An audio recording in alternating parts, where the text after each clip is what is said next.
નમસ્કાર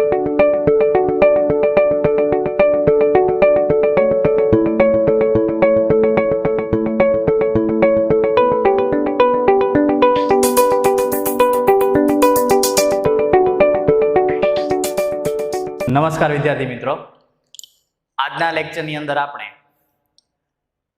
એવોગેડ્રો નિયમ અને સંયુક્ત વાયુ સમીકરણ વિશેની વાત કરવાના છીએ.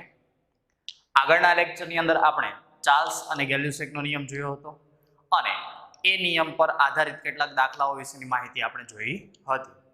તો હવે આજના લેક્ચરની અંદર શરૂઆત કરીશું સૌપ્રથમ એવોગેડ્રોનો નિયમ. તો હેડિંગ આપીએ એવોગેડ્રોનો નિયમ.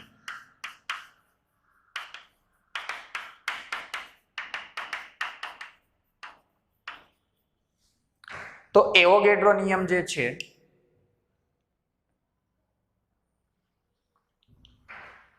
એ એવોગેડ્રોનો નિયમ નું વિધાન શું? એવોગેડ્રોના નિયમનું વિધાન શું? તો વિધાન લખી દઈએ કે અચળ તાપમાને અને અચળ દબાણે. અહીંયા બે વસ્તુ અચળ રહેશે, અચળ તાપમાન રહેશે અને અચળ દબાણ રહેશે. તો અચળ તાપમાને અને અચળ દબાણે સરખા કદ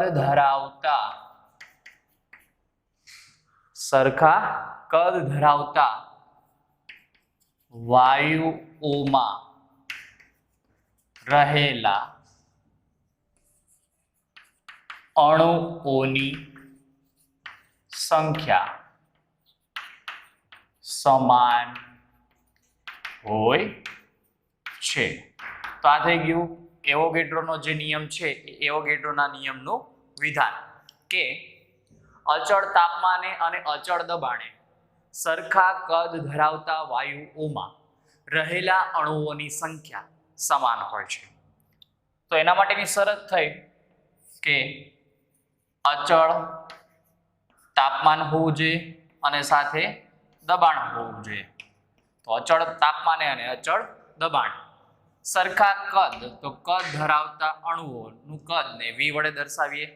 તો સરખા કદ ધરાવતા અણુઓ જે હશે એમાં રહેલા અણુઓની સંખ્યા એટલે n વડે દર્શાવીએ.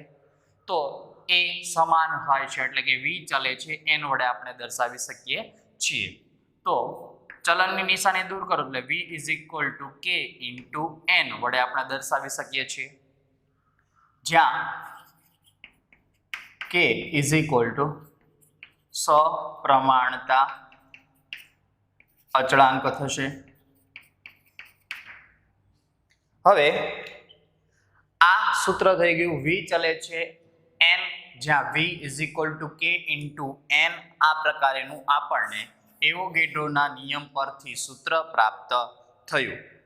હવે અહીં એમ કીધું કે અચળ તાપમાને અચળ દબાણે સરખા કદ ધરાવતા વાયુમાં રહેલા અણુઓની સંખ્યા સમાન હોય, પણ અહીં પરમાણુની સંખ્યા સમાન હોય અથવા ન પણ હોય. તો એમાં એમ લખી દઈએ કે સમાન મોલ ધરાવતા વાયુઓમાં રહેલા અણુઓની સંખ્યા સમાન હોય, પરંતુ પરમાણુઓની સંખ્યા સમાન હોય અને ન પણ હોય. એટલે કે અણુઓની સંખ્યા સમાન આવશે પરંતુ પરમાણુઓની સંખ્યા સમાન હોય પણ ખરા અને ન પણ હોય. તો આ જે નિયમ છે એમને આપણે એવોગેડ્રો નિયમ તરીકે ઓળખતા હોઈએ છીએ. અને આ એવોગેડ્રો નિયમ પરથી આપણે એક બાબત આમની અંદર ખાસ ધ્યાન રાખવાની રહેશે અને એ સૂત્ર સ્વરૂપે આપણે એમનો દાખલાની અંદર ઉપયોગ કરીશું. તો percentage of કદ જો કદ સમાન હશે તો એઓના મોલ પણ સમાન હશે. તો પર્સન્ટેજ ઓફ કદ સમાન હોય તો પર્સન્ટેજ ઓફ મોલ પણ એમના સમાન આપણને પ્રાપ્ત થશે. તો પર્સન્ટેજ ઓફ મોલ જો સમાન હોય તો એમના મોલ અંશ પણ આપણને સમાન પ્રાપ્ત થશે. તો આ બાબત ખાસ ધ્યાન રાખવા જેવી રહેશે. આ બાબતનો ઉપયોગ આપણે દાખલાઓની અંદર કરવાના છીએ અને આપણા માટે આ આઈએમપી ગણવામાં આવશે કે percentage of કદ is equal to percentage of mol is equal to mall અંશ. જો બે વાયુઓના કદ અચળ દબાણે અચળ તાપમાને જો સમાન હોય તો તેમાં રહેલા અણુઓની સંખ્યા સમાન હશે, પણ પરમાણુની સંખ્યા સમાન હોય પણ ખરા અને ન પણ હોઈ શકે. તો હવે એના પર આધારિત એક દાખલાની રજૂઆત કરીએ કે મારી પાસે એક કન્ટેનર છે.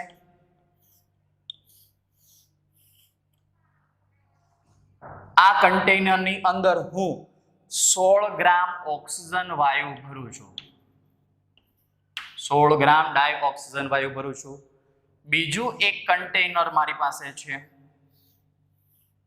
આ કન્ટેનરની અંદર હું 14 ગ્રામ N2 વાયુ ભરું છું અને આ બંને પાત્રના દબાણ તેમજ તાપમાન અચળ છે. આ બંને પાત્રના દબાણ તેમજ તાપમાન અચળ છે. તો એમની અંદર તમને ચાર ઓપ્શન આપી દઈએ. એ VO2 ગ્રેટર ધેન VN2. બીજો ઓપ્શન આપી દઈએ VO2 લેસ ધેન VN2. ત્રીજો ઓપ્શન આપી દઈએ VO2 is equal two VN2 અને ચોથો ઓપ્શન આપી દઈએ ડી આપેલ એક પણ નહીં. તો આ ચાર ઓપ્શનમાંથી તમારે સાચો ઓપ્શન પસંદ કરવાનો છે. તો એ કયો આવશે? તો સૌપ્રથમ તમને તો આ જે વાયુ છે એનું વજન આપેલું છે અને વાયુઓનું વજન પરથી તમારે એવી ગણતરી કરવાની રહેશે કે જેની મદદથી આપણે કદ વિશેની માહિતી પ્રાપ્ત થાય. તો વાયુઓનું વજન આપેલું છે તો આ સૂત્રનો ઉપયોગ કરીએ તો આપણે એમના મોલ અંશ શોધી શકીએ. તો મોલ અંશ શોધવા માટે પહેલા તો મોલ શોધવા પડે. તો આ બંને કન્ટેનરના આપણે મોલ શોધી નાખીએ. તો કન્ટેનર 1 જે છે અને કન્ટેનર 2. તો કન્ટેનર 1 ના મોલની વાત કરીએ તો એમનું વજન કેટલું? તો મોલ ઇઝ ઇક્વલ ટુ એમનું વજન આપણને આપેલું છે 16 ગ્રામ ના છેદમાં ડાયઓક્સિજન વાયુનો આણ્વીય દળ તો એ આપણને પ્રાપ્ત થશે 32. તો ઇઝ ઇક્વલ ટુ 1/2 મોલ આપણને O2 ના મોલ પ્રાપ્ત થયા. તો O2 ના મોલ આપણને 1/2 પ્રાપ્ત થયા. હવે વાત કરીએ કન્ટેનર નંબર 2 એમના મોલ શોધીએ તો N2 ના મોલ બરાબર. તો N2 નું વજન કેટલું? તો N2 નું વજન આપણી પાસે 14 ગ્રામ ના છેદમાં ડાયનાઇટ્રોજન છે એ ડાયનાઇટ્રોજનનો આણ્વીય દળ કેટલું? તો એ આપણને પ્રાપ્ત થયું 28. તો N2 ના મોલ ઇઝ ઇક્વલ ટુ 1/2 આપણને પ્રાપ્ત થયું. તો અહીંયા જોશો તો ખ્યાલ આવશે કે આપણને O2 ના મોલ 1/2 મળ્યા, N2 ના મોલ પણ 1/2 આપણને પ્રાપ્ત થયા. જો બંનેના મોલ સમાન થયા હોય તો એવોગેડ્રોના નિયમ અનુસાર V ચલે છે n. V is equal two K into n. જો બંનેના મોલ સમાન હોય તો બંનેના કદ પણ આપણને સમાન પ્રાપ્ત થતા હોય છે. તો આપણા માટે જવાબ આમની અંદર થશે VO2 is equal two VN2 આપણને પ્રાપ્ત થશે. તો આપણો આન્સર થઈ ગયો. તો અહીંયા ફરીથી ધ્યાન આપજો કે એક કન્ટેનરની અંદર હું 16 ગ્રામ ડાયઓક્સિજન વાયુ લીધો, બીજા કન્ટેનરની અંદર 14 ગ્રામ ડાયનાઇટ્રોજન વાયુ લીધો. બંને કન્ટેનરમાં દબાણ અને તાપમાન અચળ છે. તો ચારમાંથી તમારે કોઈ એક ઓપ્શન સાચો છે પસંદ કરવાનો રહેશે. તો એ પસંદ કરવા માટે સૌપ્રથમ આપણે આના મોલ શોધી નાખીએ, કારણ કે કદ આપણે સંબંધ આપેલો છે તો મોલ કાં તો શોધવા પડે કાં તો મોલંશ શોધવા પડે. તો મોલંશ શોધવા હોય તો પણ મોલની તો જરૂર પડે જ. તો મોલની ગણતરી કરીએ તો મોલ ઇઝ ઇક્વલ ટુ ઓક્સિજનનો ડાયોક્સિજનનું વજન કેટલું તો 16 ગ્રામ ના છેદમાં એમનો અણુભાર તો 32 ગ્રામ. તો O2 ના મોલ મળ્યા 1/2. એવી રીતે ડાયનાઇટ્રોજનના મોલ ઇઝ ઇક્વલ ટુ 14/28. તો ડાયનાઇટ્રોજનના mole is equal to 1/2 mole પ્રાપ્ત થયા. જો બંનેના મોલ સમાન પ્રાપ્ત થાય તો એમના કદ પણ વિચલે છે એન અનુસાર આપણને સમાન પ્રાપ્ત થતા હોય છે. તો આ 4 ઓપ્શનમાંથી સી ઓપ્શન આપણા માટે સાચો આન્સર થતો હોય છે. તો આ થઈ ગયા એવોગેડ્રોનો નિયમ. એમના નિયમ પર આધારિત એક દાખલાની રજૂઆત જોઈ, ત્યાર પછી બીજા દાખલાઓ છે એમની રજૂઆત જોઈએ. એ પહેલા આ જે બોર્ડ ઉપર લખેલું છે એ લખી દો.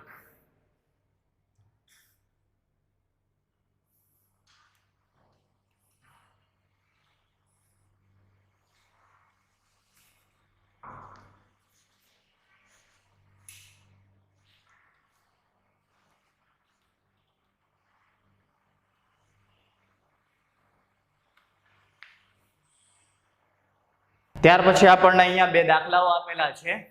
તો એ બે દાખલાની અંદર પહેલા દાખલાની વાત કરીએ તો એક કન્ટેનરની અંદર x atom of oxygen from O2 અને x atom of oxygen from O3. એટલે અહીંયા ડાયઓક્સિજનમાં રહેલા ઓક્સિજનના x પરમાણુ આપેલા છે, ઓઝોનના રહેલા ઓક્સિજનના x પરમાણુ આપેલા છે. તાપમાન અને દબાણ અચળ છે. તો એમના કદ વચ્ચેનો સંબંધ આ 4 ઓપ્શનમાંથી સાચો ઓપ્શન આપણે પસંદ કરવાનો છે. તો હંમેશા આપણે જેમ હમણાં આગળ સૂત્ર જોયું percentage of mall is equal two percentage of કદ ઇઝ ઇક્વલ ટુ મોલ અંશ. તો સૌપ્રથમ આમના આપણે મોલ શોધવાના રહેશે. તો અહીંયા આપણને પરમાણુની સંખ્યા આપેલી છે. તો ડાયઓક્સિજન જે અણુ છે એ ડાયઓક્સિજનની અંદર ઓક્સિજન પરમાણુની સંખ્યા કેટલી તો 2. ઓઝોનના અણુની અંદર ઓક્સિજન પરમાણુની સંખ્યા કેટલી તો એમની અંદર 3. તો આમના ઉપરથી લખી શકાય કે 2 ઓક્સિજનના પરમાણુ બરાબર 1 O2 અણુ. તો x O2 પરમાણુ બરાબર કેટલા તો આમના ઉપરથી આપણને મળશે x ગુણ્યા 1 એટલે x ના છેદમાં 2 O2 ના અણુ મળશે આપણને. O2 અણુ પ્રાપ્ત થશે. એવી જ રીતે આપણે વાત કરીએ ઓઝોનની તો 3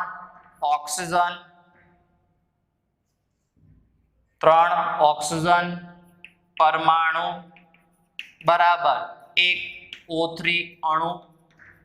તો આપણી પાસે ઓક્સિજનના પરમાણુ ઓઝોનની અંદર કેટલા આપેલા છે તો x ઓક્સિજન પરમાણુ બરાબર કેટલા O3 અણુ. તેમની અંદર x/3 અણુ આપણને પ્રાપ્ત થશે. અણુ O2 ના પ્રાપ્ત થયા અને આ અણુ પ્રાપ્ત થયા ઓઝોનના.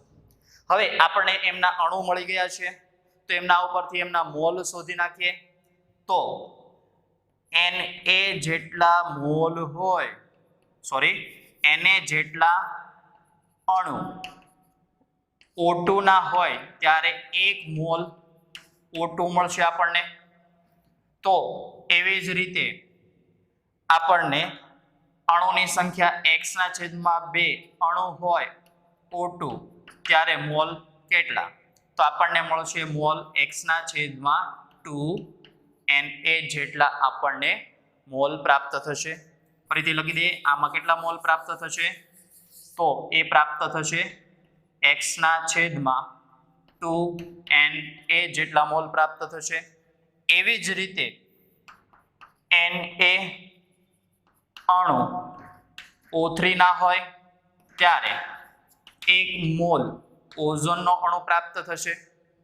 તો હવે x/3 અણુ O3 ના હોય ત્યારે મોલ કેટલા તો આપણને મોલ મળશે આમની અંદર x ના છેદમાં 3 Na.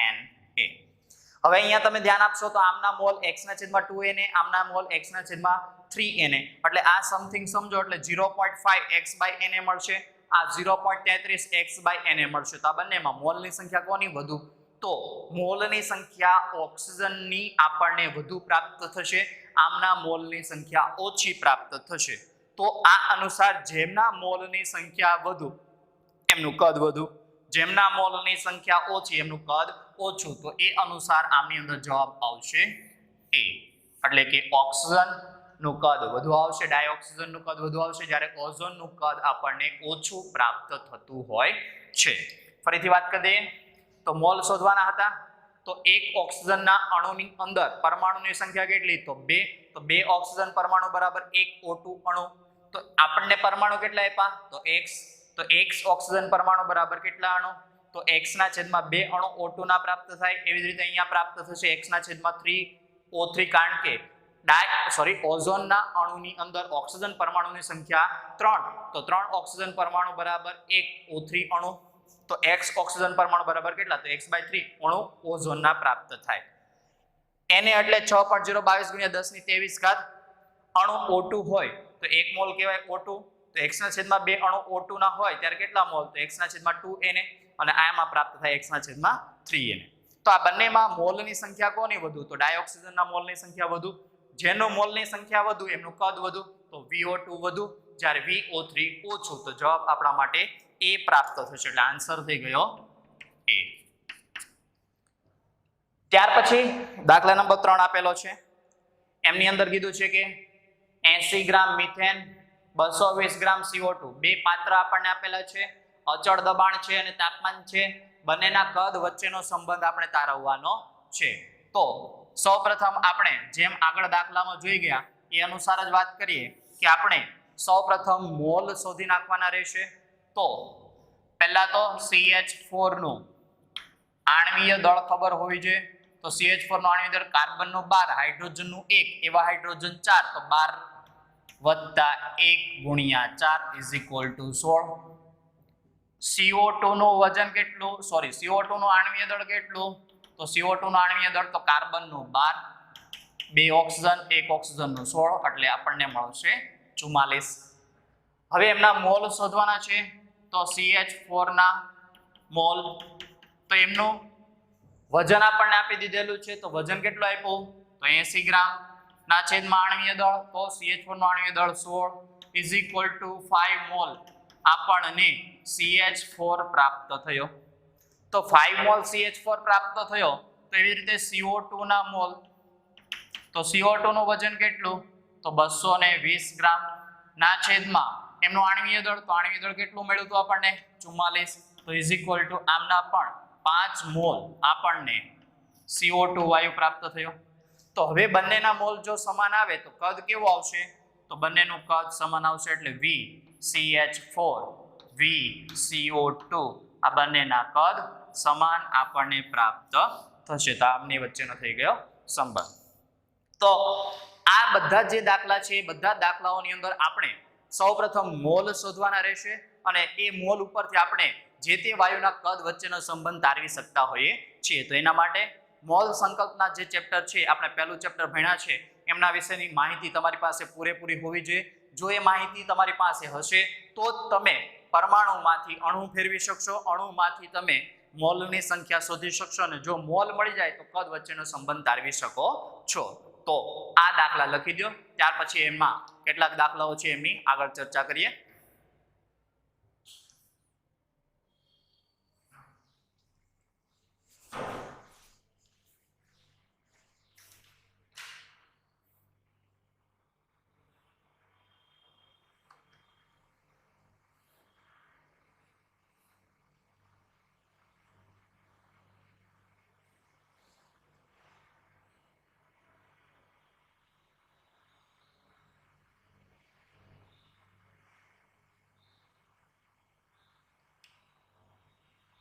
ત્યાર પછી આપણે વાત કરવાની છે કેટલાક સ્ટાન્ડર્ડ ટેમ્પરેચર એન્ડ પ્રેશર, ત્યાર પછી નોર્મલ ટેમ્પરેચર એન્ડ પ્રેશર અને standard ambient temperature and pressure વિશેની માહિતી જોવાની છે. તો સૌપ્રથમ અહીંયા લખી દઈએ STP, ત્યાર પછી NTP અને SATP. એમના નામ દર્શાવી દઈએ તો સ્ટાન્ડર્ડ ટેમ્પરેચર એન્ડ પ્રેશર. આમનું નામ થશે નોર્મલ ટેમ્પરેચર એન્ડ પ્રેશર. એસએટીપી નું નામ થશે સ્ટાન્ડર્ડ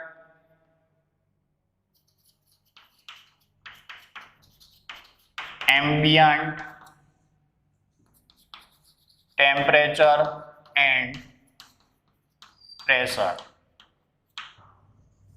હવે આ સ્ટાન્ડર્ડ ટેમ્પરેચર અને પ્રેશરની વાત કરીએ તો એમાં દબાણ કેટલું હશે, તાપમાનનું મૂલ્ય શું લેવાનું રહેશે અને કદનું મૂલ્ય શું લેવાનું રહેશે. તો એમના વિશેની વાત કરીએ તો દબાણ જે છે એ એસટીપી ની અંદર 1 બાર જેટલું દબાણ લેવામાં આવતું હોય છે, એટલે કે આમની અંદર 0.987 એટમોસ્ફિયરિક પ્રેશરનો ઉપયોગ કરવામાં આવતો હોય છે. એનટીપી ની વાત કરીએ તો એની અંદર 1 એટમોસ્ફિયરિક પ્રેશર લેવામાં આવતું હોય છે અથવા તો 101.325 કિલો પાસ્કલ અથવા તો kilonewton per metre square અથવા kilo newton per metre square આટલું દબાણ લેવામાં આવતું હોય છે. અને એસએટીપી ની અંદર પણ 101.325 કિલો પાસ્કલ અથવા kilo newton per metre square આમનો ઉપયોગ કરવામાં આવતો હોય છે. તાપમાનની વાત કરીએ તો આમની અંદર 0 સેલ્સિયસ એટલે કે 273 કેલ્વિન, ફેરનહીટ ની અંદર 32 ફેરનહીટ આટલો આપણે ઉપયોગ કરવાનું રહેતું હોય છે. જ્યારે એનટીપી ની અંદર 20 સેલ્સિયસ એટલે 293 કેલ્વિન અને ફેરનહીટ ની અંદર આપણે વાત કરીએ તો ફેરનહીટ ની અંદર આમનું મૂલ્ય આપણને 68 ફેરનહીટ જેટલું આપણે લેવાનું રહેતું હોય છે. ત્યાર પછી વાત કરીએ તો એસએટીપી ની અંદર 25 Celsius is equal two 298 kelvin is equal two જો આમને આપણે ફેરનહીટમાં ફેરવીએ તો ફેરનહીટ ની અંદર નિયર અબાઉટ 77 આજુબાજુ તાપમાન થતું હોય છે, એટલે કે 77 ફેરનહીટ જેટલું આપણે મૂલ્ય લેવાનું રહેતું હોય છે. આમાં પ્લસ ઓર માઇનસ હોઈ શકે તો એ સાદુરૂપ આપીને તમે ગણતરી કરી શકો કે ભાઈ 9/5 સેલ્સિયસ તો કેટલા તો 25 પ્લસ 32 તો 9/5 5 ઉડી ગયો 9 × 5 45 ને 32 તો 77. તો એ રીતે આપણે 77 ફેરનહીટ આમની અંદર લેવાનું આવતું હોય છે. 77 ફેરનહીટ લેવામાં આવતું હોય. કદની વાત કરીએ તો આમની અંદર કદ આપણને પ્રાપ્ત થશે 22.4 લીટર કદ પ્રાપ્ત થશે. એટલે કે જ્યારે સ્ટાન્ડર્ડ ટેમ્પરેચર અને પ્રેશરની વાત કરતા હોય ત્યારે આપણે કદ આમની અંદર 22.4 લીટર લેવાનું રહેશે. ત્યાર પછી એનટીપી ની વાત કરતા હોય તો એ સમય દરમિયાન એમનું કદ 24.05 લીટર લેવામાં આવતું હોય છે. ત્યાર પછી એસએટીપી ની વાત કરતા હોય તો એ અનુસાર એમનું કદ 24.465 લીટર લેવામાં આવતું હોય છે. તો આ જે મુદ્દાઓ છે એ ખાસ મુદ્દાઓ તમારે ધ્યાનમાં રાખવાના રહેશે કે સ્ટાન્ડર્ડ ટેમ્પરેચર અને પ્રેશર અથવા તો એસએટીપી કન્ડિશન આપણને દાખલાની અંદર આપેલી હોય તો એ સમય દરમિયાન આપણે તાપમાન કયું લેવું, દબાણ કયું લેવું અને કદ કયું લેવાનું રહેશે તેમના વિશેની માહિતી. જો આ માહિતી તમારી પાસે નહીં હોય તો કેટલાક દાખલાઓની અંદર ગણતરી તમે સરળતાથી કરી શકશો નહીં. તો આ જે છે એ આપણા માટે આઈએમપી ગણવામાં આવતું હોય છે કે આ જે મુદ્દાઓ છે એમનો ઘણી જગ્યાએ આપણે ઉપયોગ કરવાનો રહેશે દાખલાઓની અંદર. તો આ જે કોષ્ટક છે એ તમારે ખાસ ધ્યાન રાખવાનું રહેશે કે એસટીપી નું પૂરું નામ શું તો સ્ટાન્ડર્ડ ટેમ્પરેચર એન્ડ પ્રેશર, એનટીપી નું પૂરું નામ શું તો નોર્મલ ટેમ્પરેચર એન્ડ પ્રેશર એસએટીપી નું પૂરું નામ શું? તો standard ambient temperature and pressure. તો એમાં દબાણ કેટલું? તો 1 બાર 0.987 atm. એનટીપી તો 1 atm અથવા તો 101.325 કિલો પાસ્કલ અથવા તો kilonewton per metre square. SATP દબાણ તો 101.325 કિલો પાસ્કલ અથવા તો kilonewton per metre square. આમાં તાપમાન 0°C, કેલ્વિનમાં 273, ફેરનહીટમાં 32. NTP 20°C, 293 kelvin, 68° Fahrenheit. SATP 25°C, 298 kelvin અને 77° ફેરનહીટ પ્રાપ્ત થશે. કદની વાત કરીએ તો 22.4 લીટર કદ આમાં મળશે, આમાં 24.05 લીટર, આમાં 24.465 લીટર કદ આપણને પ્રાપ્ત થતું હોય છે. હવે આમની અંદર એક બાબત ખાસ ધ્યાન રાખવાની રહેશે કે એસટીપીએ 22.4 લીટર કદ બરાબર 1 મોલ આપણને પ્રાપ્ત થશે. એટલે કે એસટીપીએ જો આપણને કદ આપેલું હોય 22.4 લીટર, તો 22.4 લીટર કદ ઇઝ ઇક્વલ ટુ આપણને 1 મોલ પ્રાપ્ત થતું હોય. અને હવે કોઈ દાખલાની અંદર જો તમને કદ આપી દીધેલું હોય અને એમાંથી આપણે જો મોલ શોધવાના હોય તો મોલ ઇઝ ઇક્વલ ટુ આપેલું કદ અને એ પણ લીટરમાં ના છેદમાં 22.4 લીટર કરી દો અને આ સૂત્રનો ઉપયોગ તમે કરો તો જે તે વાયુનું આપણે મોલ શોધી શકીએ છીએ. તો આ સૂત્ર ખાસ ધ્યાન રાખવું. કોઈ પણ વાયુના મોલ શોધવા હોય ને એ વાયુનું જો આપણને કદ આપી દીધેલું હોય અને એ કદ લીટરમાં ફેરવવાનો, લીટરમાં ફેરવી દીધા બાદ 22.4 લીટર વડે ભાગી દો તો આપણને મોલ પ્રાપ્ત થશે અને વાયુના મોલ પ્રાપ્ત થશે. અને આ સૂત્ર એસટીપી લાગુ પાડવાનું આવશે અને આ સૂત્ર મોટા ભાગે આદર્શ વાયુ માટે લાગુ પાડવામાં આવતું હોય છે. તો આ જે બાબતો છે એ બાબતો ખાસ ધ્યાન રાખવી કે જ્યારે આપણે દાખલાઓની અંદર વાયુનું કદ લીટરમાં આપી દીધેલું હોય તો એ લીટરમાં આપી દીધેલા કદમાંથી આપણે મોલ કઈ રીતે શોધવા એમના વિશેની માહિતી દર્શાવતું સૂત્ર અહીંયા દર્શાવી દીધું. એસટીપી 22.4 લીટર કદ એટલે 1 મોલ બરાબર થશે. તો 1 મોલે 22.4 લીટર કદ અથવા તો 22.4 લીટર કદ હોય ત્યારે 1 મોલ, તો આપેલા કદ લીટરે કેટલા મોલ? તો એ અનુસાર સૂત્ર થશે મોલ ઇઝ ઇક્વલ ટુ આપેલા કદના છેદમાં 22.4 લીટર. તો આ બધી જે માહિતી છે ખૂબ જ અગત્યની છે. તો એ માહિતી પહેલા લખી દો અને ત્યાર પછી આમના પર આધારિત એક દાખલો કરાવી દો.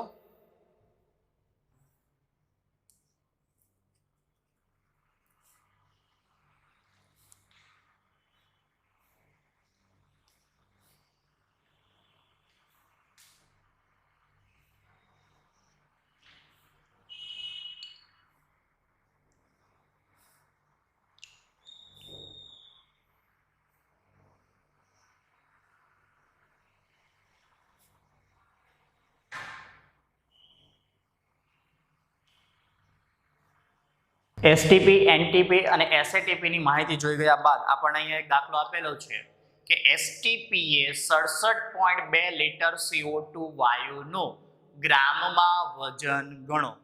તો આપણને અહીંયા કદ આપેલું છે અને એ કદ આપેલું હોય તો આપણે મેં અગાઉ જણાવ્યું તો એ અનુસાર જ્યારે પણ તમને વાયુનું કદ આપેલું હોય તો એમાંથી તમે એમના મોલ શોધી શકો છો અને 1 મોલ ઉપર આપણને વજન ખબર હોય તો આપેલા મોલે આપણે જે ગણતરી કરીને એના પરથી જે મોલ મળ્યા એટલા મોલે કેટલું વજન, તો એ રીતે આપણે આ દાખલો ગણી શકીએ છીએ. તો જોઈએ તો એમની અંદર કે 67.2 લીટર CO2 વાયુનું આપણને વજન આપી દીધું. પહેલા તો CO2 નું આણ્વીય દળ, તો આણ્વીય દળ આપણને ખબર છે કે 44 ગ્રામ પર મોલ પ્રાપ્ત થશે.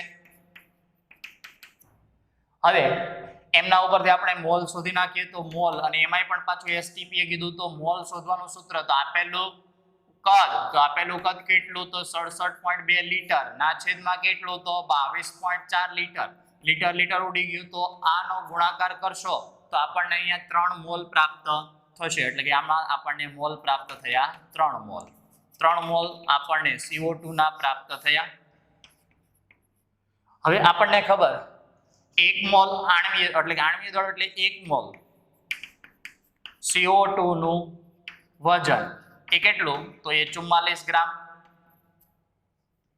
તો હવે કેટલા મોલ છે આપણી પાસે તો 3 મોલ CO2 નું વજન બરાબર કેટલું તો 3 ગુણ્યા 44 is equal two 132 gram CO2 આપણને પ્રાપ્ત થયો. તો આ થઈ ગયું CO2 નું ગ્રામમાં વજન.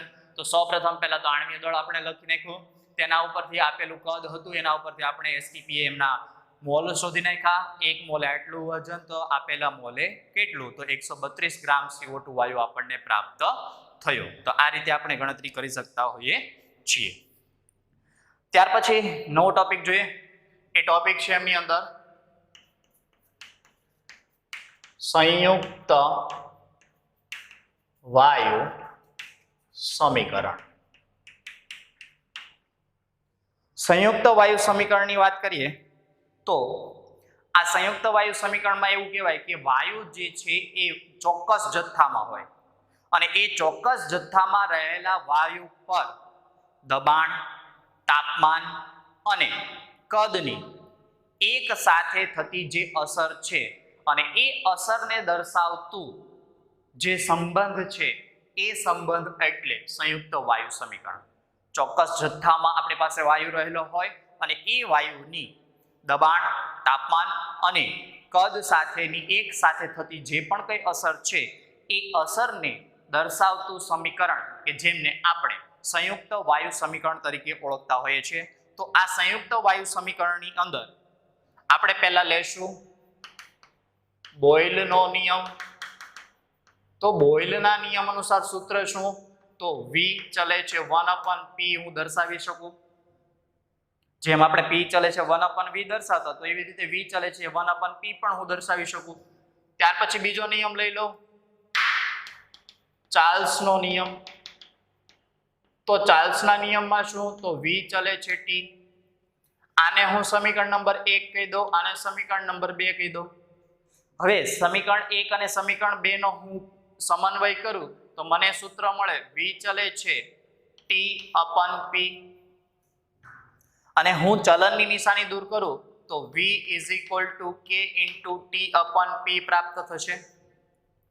હવે આમાંથી હું આ P આ બાજુ છેદમાં, આ બાજુ જાય તો ગુણાકારમાં, તો PV આ T અંશમાં, આ બાજુ જાય તો છેદમાં, PV/T = K. આ જે સમીકરણ છે એને આપણે સંયુક્ત વાયુ સમીકરણ તરીકે ઓળખી શકીએ છીએ. હવે જ્યારે વાયુનો જથ્થો સમાન હોય પણ દબાણ, તાપમાન અને કદની પરિસ્થિતિ અલગ અલગ આપેલી હોય તો એવા બે આપણને પરિસ્થિતિની અંદર સૂત્ર પ્રાપ્ત થશે P1 V1/T1. કારણ કે વાયુનો જથ્થો નિશ્ચિત છે, એમાં કોઈ પણ જાતનો ફેરફાર થતો નથી અને એમની બીજી પરિસ્થિતિ P2 V2/T2 છે. તો આપણી પાસે એક નવું સૂત્ર સંયુક્ત વાયુ સમીકરણનું પ્રાપ્ત થયું P1 V1/T1 = P2 V2/T2, જેને પણ આપણે સંયુક્ત વાયુ સમીકરણ તરીકે ઓળખી શકીએ છીએ. એટલે કે સંયુક્ત વાયુ સમીકરણ આપણા માટે આ થઈ ગયું P × V ના છેદમાં T = K, જ્યાં K એટલે પ્રમાણ અચળાંક. ત્યાર પછી આપણે સૂત્ર તાર્યું અચળ જથ્થો હતો પણ બે પરિસ્થિતિ અલગ અલગ હતી, તેમના માટે K નું મૂલ્ય સમાન જ મળશે. P1 V1/T1 = P2 V2/T2.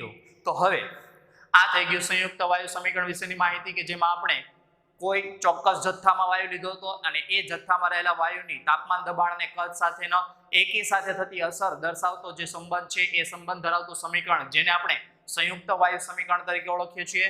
બોયલના નિયમ તો V ચલે છે 1/P દર્શાવ્યો મેં, જેમાં અચળ જથ્થો જ રહે છે. ચાર્લ્સનો નિયમ V ચલે છે T, તો બંને સમીકરણનો સમન્વય કર્યો તો V ચલે છે T/P, V = K × T/P, સપ્રમાણતા અચળાંક K થશે.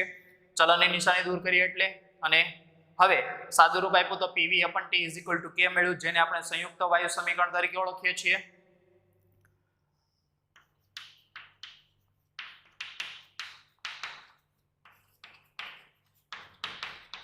અને હવે બે વાયુની જ્યારે આપણે સરખામણી કરીએ છીએ ત્યારે સમીકરણ મળે છે P1 V1/T1 = P2 V2/T2. હવે આ જે સંયુક્ત વાયુ છે એ સંયુક્ત વાયુ સમીકરણ પરથી એક દાખલાની રકમ અહીંયા આપેલી છે. 127°C તાપમાને 570 mm Hg દબાણે વાયુનું કદ 20 લિટર છે. પહેલી પરિસ્થિતિ આપી દીધી. બીજી પરિસ્થિતિ 227°C તાપમાને 1140 ટોર દબાણે આટલા જ જથ્થાના વાયુનું કદ જણાવવાનું છે. તો આપણે પહેલા તો પરિસ્થિતિને લખી દઈએ. તો એમાં સૌપ્રથમ લખીએ T1 is equal to 127°C. હવે તમે એને કેલ્વિનમાં ફેરવો તો 127 plus 273 is equal to 400 kelvin થશે. 570 P1 570 mm તમને દબાણ આપેલું છે Hg નું, મર્ક્યુરીનું. તો એમને તમારે વાતાવરણની અંદર ફેરવવું હોય તો એમને તમારે 760 mm વડે ભાગવું પડશે. કદ આપી દીધેલું છે V1 is equal to 20 litre. તો આ પહેલી પરિસ્થિતિ મળી ગઈ.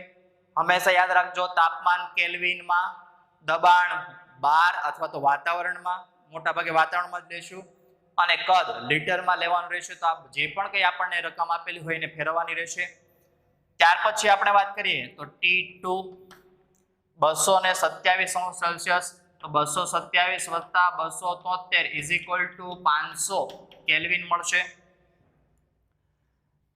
1140 ટોર બરાબર 760 ટોર બરાબર એક વાતાવરણ હતું. તો 1140 ટોર P2 1140 ટોર ના છેદમાં 760 ટોર કરી દો તો મને વાતાવરણ દબાણ પ્રાપ્ત થશે. P2 મળી ગયું. અને હવે શોધવાનું છે V2. તો બધી જ રકમ તમારી પાસે છે, એ બધી જ રકમ આ સમીકરણની અંદર ઇનપુટ કરી દો તો એમના ઉપરથી તમને કદ પ્રાપ્ત થશે. અને એ કદ શેમાં પ્રાપ્ત થશે? તો આ વાતાવરણમાં મળી જશે, આ પણ વાતાવરણમાં મળી જશે. કેલ્વિન છે તો એ બધું ઉડી જશે.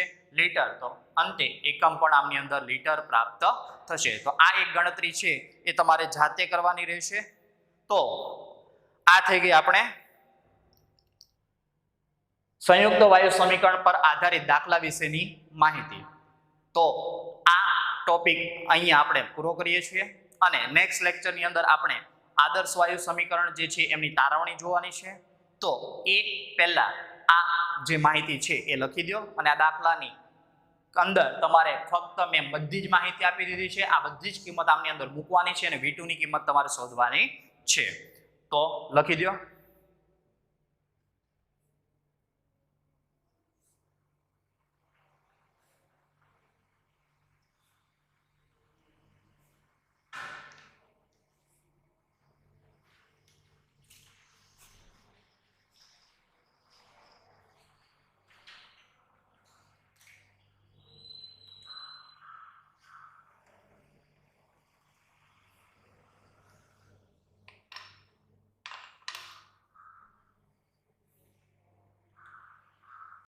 you